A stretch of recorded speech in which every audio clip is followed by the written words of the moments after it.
New at 6:30, in-depth coverage of the debate over funding bridge repairs in Rhode Island. Now, Governor Raimondo has spent months trying to support this idea she has about tolls to fund the highway infrastructure in Rhode Island, tolling trucks, that is. And Ted Nesi joining me now. You've done a number of stories about House Speaker Nicholas Mattiello. He came out in the press conference kind of supporting all of this.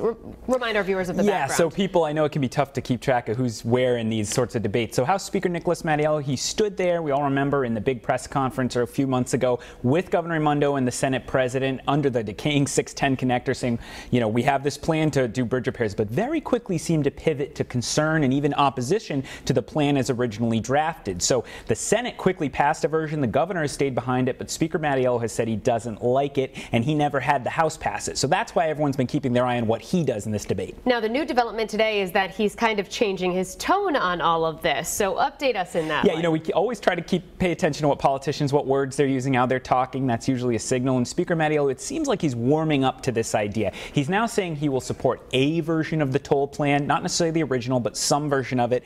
That signals that the House will probably get behind this. And so that's just what the Senate President and the governor have been hoping to hear from him. And it gives them new hope that this initiative will kind of take life again. Do you think this was a matter of him realizing that there wasn't another way to get this money, or pressure from other politicians? I mean, where's this coming from? You know, if you listen to Speaker Mattiello, it's a great question, Shannon. I think he genuinely felt like this is a roughly $1 billion proposal. Look at all the controversy over 38 studios. He didn't think it should be rushed. And he's heard from a lot of businesses that say, you put a toll on these trucks, it could have an impact on the economy. But once he had the study the governor recently commissioned that we reported on, I think that's when he felt more confidence that it would be okay to do a plan along these lines and it would help. Okay, and what happens next? So I think we should watch for the General Assembly to start to craft a compromise version of this legislation, something the Speaker Mattiello can get behind. I could see that starting later this year, definitely by the time they come back in January, and presumably at some point there'll be a bill signing unless things take another surprise turn as they did last time. All right, WPRI.com reporter Ted Nesi, thank you as always.